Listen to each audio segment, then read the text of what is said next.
Mayor Navarro, are you able to hear us? Those on the line, can you hear me okay? Yep, I can hear you. Yeah, Great. thank you. Member Duper, are you able to hear me? See that you joined. May I ask who's on the phone line? This is Supervisor Gonzalez. I'm on the line. Okay, great. You're able to hear us okay? Absolutely. Okay, thank you.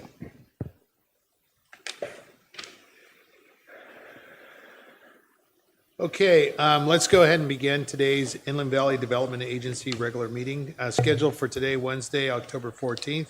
The time is approximately 3:00 p.m. I'll ask for any closed session public comments. Ms. Clerk, are there any comments? There are no public comments. The public was given until 1 p.m. today to email public comments. I received none, and there are none in the audience currently. Okay, very good. At this time, we will recess into closed session and come back after close to our public. Would you like me to go ahead and call roll? It looks like we have one other attendee. Yes, I'm sorry. Ms. Clerk, if you would please call the roll. Okay, one moment. Let me go ahead and call roll. Please state your name for the record. Members on the line from the city of Colton. Frank Navarro. Isaac Suchel. Thank you. Members on the line from the city of Loma Linda. Phil Duper. Thank you. Members on the line from the county of San Bernardino 5th District. Josie Gonzalez. Thank you. And member from the county of San Bernardino 4th District.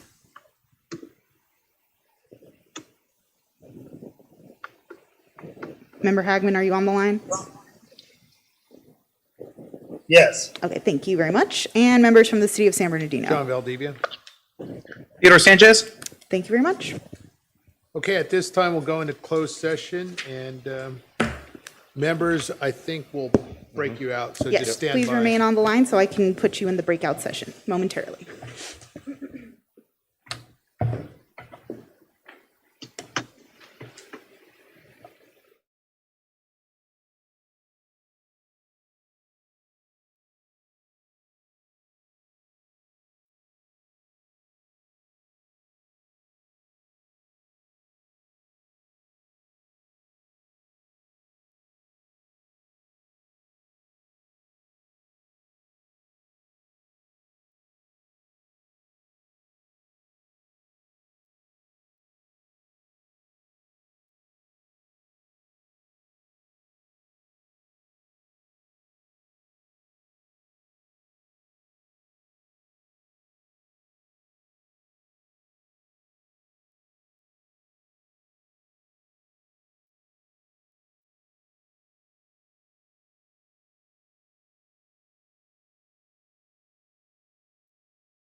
All right, looks like we're all back in the regular session. Okay, thank you, Ms. Clerk. Let's go ahead and stand for the Pledge of Allegiance. If you join me, please, all rise.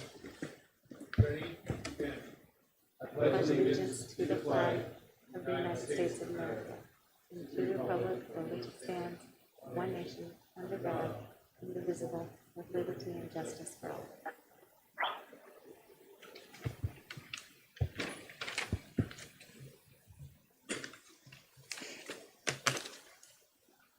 Okay, let's do this. Is there a report on closed session? Yes, there is, Mr. Chair. We have two litigation matters that are listed on our closed session agenda, items A and B. The board has approved and accepted a settlement agreement that resolves both of those litigation matters. The settlement involves a payment that will be received in an amount of $5,587,738. That will be paid on the next ROPS cycle, which will be in January, and that will fully conclude both of these litigation matters. Very good. Very good opportunity for our organization, and we're grateful for the staff and the legal team that made this, and certainly the leadership of our past chair, Supervisor Josie Gonzalez, for her dedicated leadership on that. So let's move on. This time we will, why don't we call roll just for Could you put your microphone on? purposes of our record, please? Great. Will do. Please state your names for the record. Members from the City of Colton. Frank Navarro. Isaac Suchel. Thank you. Members from the City of Loma Linda. Phil Duper, Dusty Rigsby. Thank you very much. Members from the County of San Bernardino, 5th District. Josie Gonzalez. Thank you. And member from the County of San Bernardino, 4th District. Kurt Hagman. Thank you. And members from the City of San Bernardino. John Valdivia. Theodore Sanchez. Thank you very much. That's everyone. All right, very good. Any items to be added or deleted? No item, sir. Any conflicts and disclosures? Hearing none, let's move on to our informational item. Item number 2, Executive Director's Report. Mr. Burrows? For once, Mr. Lewin steals my thunder, so, couldn't have said it better. We weren't sure when we posted the agenda if we would be able to make this upcoming ROPS cycle, but Mr. Cousino, Mr. Lewin, and the legal team really kept the pedal to the metal, so I just want to thank them for that. And we did get the official notice from DOF just yesterday. So that's the news. You heard it once. I'm not going to beat the dead horse here. So that concludes my report. Okay, very good.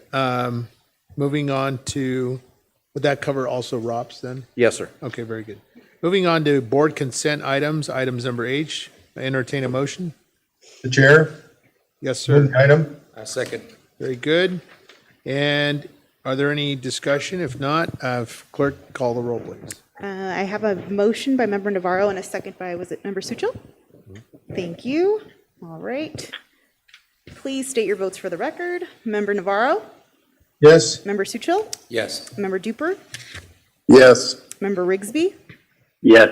Member Gonzalez? Aye. Member Hagman?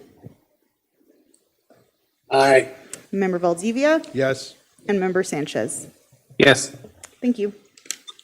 Okay, very good. Item passes. Moving on to board action items. Item number 8, this is to receive and file an update on policies and procedures for IVDA consistent with previously approved agency policies. Ms. Pritchett. Thank you and good afternoon. The IVDA policies and procedures are living documents, and throughout the year, modifications are made and new policies are implemented to keep us consistent with our operating practices. In October of each year, the changes are presented to the IVDA board for general review and discussion. This year, 5 of our policies had significant changes. At this time, I will review each of those 5, and staff is here and available to answer any questions after that. To start with personnel, to keep us up with the ever-changing world of HR, we have made a number of updates to our personnel policies, including harassment and discrimination, drug testing practices, work schedules, and modified duty.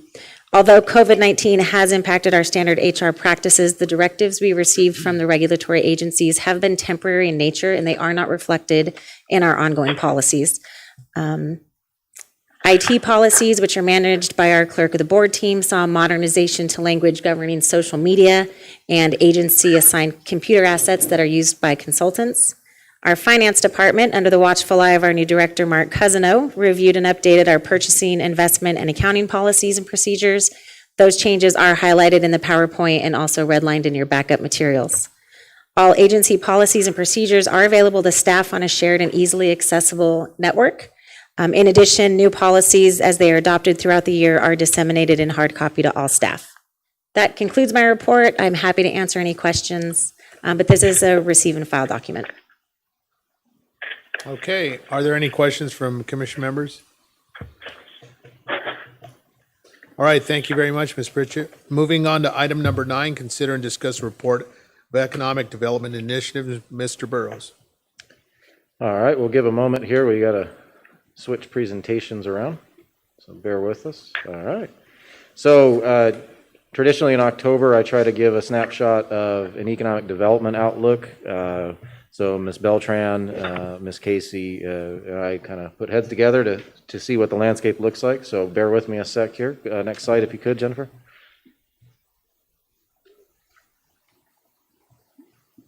So as you saw earlier in the year when our fiscal consultant completed the verification report for our bondholders, pre-COVID, we saw a very good year in the base reuse project area, $8.4 billion in total assessed valuation over the 14,000 acre footprint.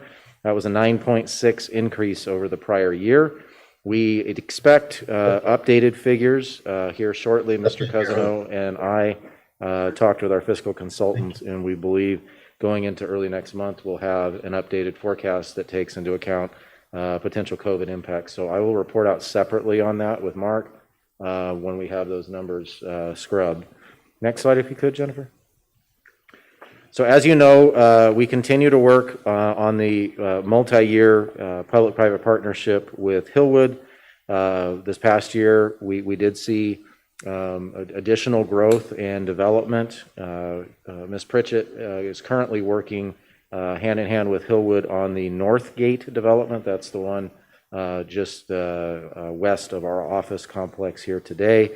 And we expect to have some more information here going into next quarter on that.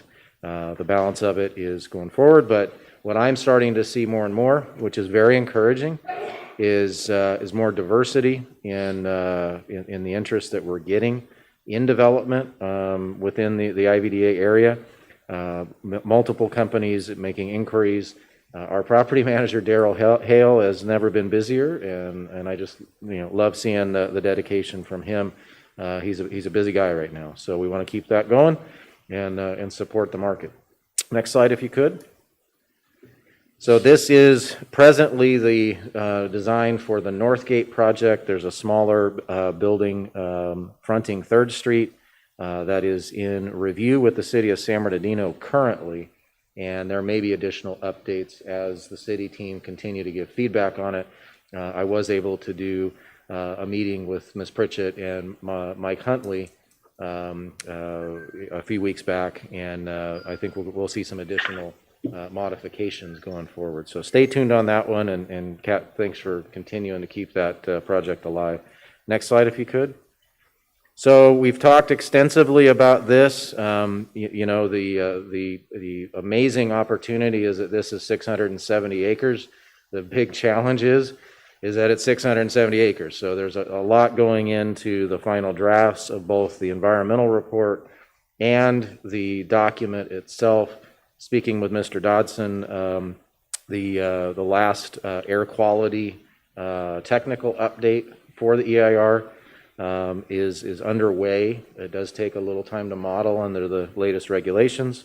So I would expect in the next couple of months to have a little bit more meat on the bone and let the IVDA board start providing feedback as it cycles through circulation. We, again, with our team at PlaceWorks, are anticipating extensive public outreach, because it's important that, we hear from, the businesses and residents in this corridor. Our stakeholders, East Valley Water District, San Manuel, and both the City of Highland and City of San Bernardino have just been excellent partners in this, and I want to thank them for staying with us. We're getting there, just bear with us. We're almost on the end zone here. So next slide, if you could, Jen. So again, reminder here, this City Creek bypass was an extensive issue in the infrastructure component of the plan. And we're currently in discussions with the U.S. Army Corps of Engineers about potentially being able to delist this as waters of the U.S., which from a permitting standpoint saves extensive time, resources, and dollars. So appreciate our environmental experts for keeping an eye on the prize and cutting through some red tape here. So, or maybe blue tape as well. Next slide, if you could. Figuratively?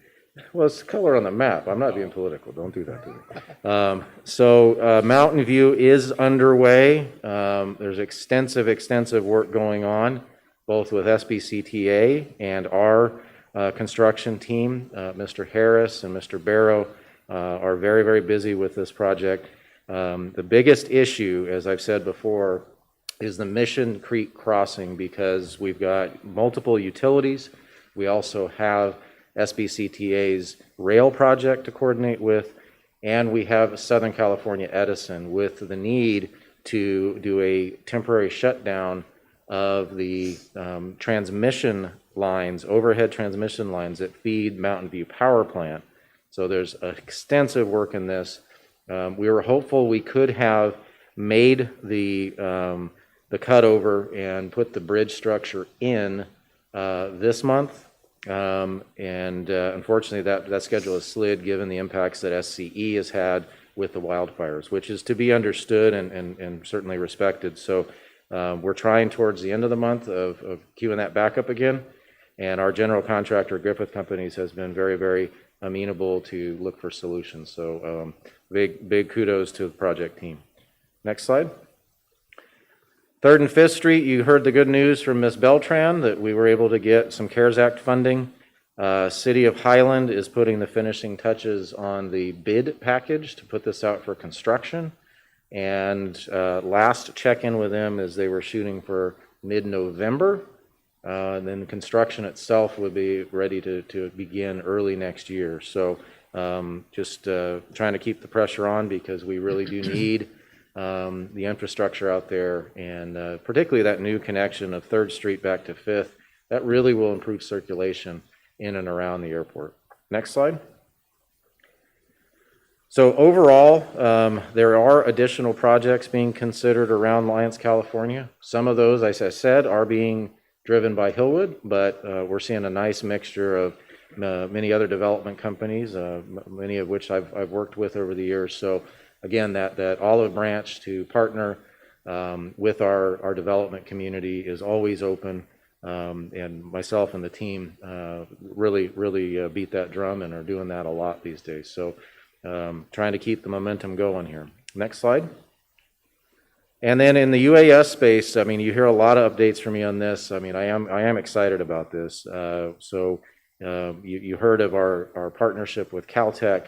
Their commercial business line called Tufon was out today and showcasing and exhibiting with our UAS pilots and instructors some new technologies, as well as bringing the public safety community to the table, including our very own San Bernardino County Sheriff's Division. So more to come on this space, but this more and more, about every other day, I've got something new in this space, and want to make sure the board members are fully aware and availed of the opportunity to bring companies up here to train and test and be certified. So, next slide.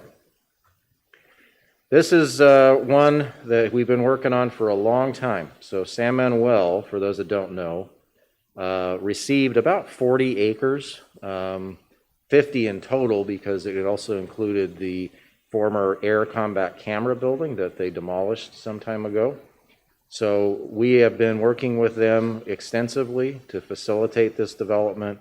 We have a land exchange, a federal land exchange of 10 acres for 10 acres that is going through review with FAA currently. In addition, they have initiated the process with the city of San Bernardino to start the plan check and environmental permitting process for an industrial development here. And I will have more information and updates as they get through the review process with the city. But want to thank the FAA again. They've been great partners working with Mr. Gibbs and I to advance this. With everything else they have to do, this paper land swap doesn't really rise to the priority level, but they really have put resources on it, and we're very thankful to have them on our team. So this would not likely start construction the way it's looking until next year, but when you hear about this, I want to make sure you know who it is. It is San Manuel's project. We're participating with the land exchange and supporting them with technical support where they need it. So that concludes my report. Happy to answer any questions. Okay, thank you very much, Mr. Burrows. We'll open it up to questions or comments. All right, I just wanted to say thank you very much. A lot of busy work here at the airport, a lot of advanced and progressive things here happening, and we're excited for San Manuel's contribution to our airport in this region. Certainly excited to see some of those major plans come into fruition. We're excited about it. So stay tuned for more details. And that concludes, I think there's no more items. Are there any public comments? Action plan, correct, Mike? One more item. Oh, my bad. I skipped number 10. Item number 10, review the status of the action plan. So I'll be brief this time. Quarterly financials and obviously the policy and procedures. I want to thank Ms. Pritchett and Mr. Cousino. That slide doesn't do it justice, how much work they put in to make sure we're current and working with the legal team in compliance with the latest in both law and finance. So thank you both. And I personally know how many hours you had to put in to keep us in line, and thank you for that. So going into next month, I will have some more updates on the grant front. With the new UAS Center, we are really investigating opportunities for additional funding there to support our public safety partners, and obviously some legislative initiatives that follow that. But there's a little election coming up in November, so we're trying to go easy on people at this point. So that concludes my report. Okay, thank you very much. Any public comments? There are no public comments. The public was given the opportunity to make comments via email until 1 p.m. today. I received none for closed session or open session, and there are none in the audience today. All right, very good. Any board member comments? Mr. Chair, I'd like to have a question for staff. Along the 10 freeway, there is a lot of prime trucks. Are those going to be going to Northgate? Is that like where they're keeping them until Northgate opens up, or can you? No, well, actually, the Northgate temporary parking area is a mix of shippers. There are some, Amazon contractors, but also FedEx, UPS, and third-party shippers will need space there.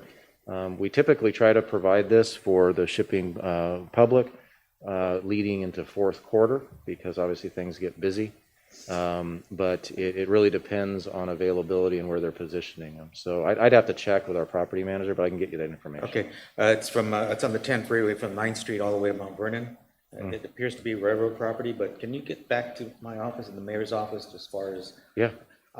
I think they are on the Northgate trailers and tractors, because where else are they going to put them? But just kind of like to get an idea when eventually they're going to be cleared out in that area, because it does stand out when you're driving.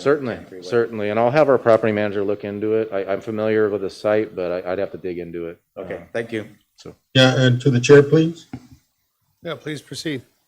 To the chair? I can't hear you. Yeah, go ahead, Mayor Navarro. Okay, thanks. And just to chime in on the vice chair's comments about the tractor trailers that are parked over there along the 10 freeway between 9th Street and Mount Vernon. Myself and staff are already working on that. We found the name of the company that's subleasing from the railroad track. We have our attorney group looking at it so that we can do our follow-up work. Okay, thank you very much. Are there any other comments? If not, this meeting is adjourned, and we appreciate you, commissioners, and thank you. Meeting's adjourned.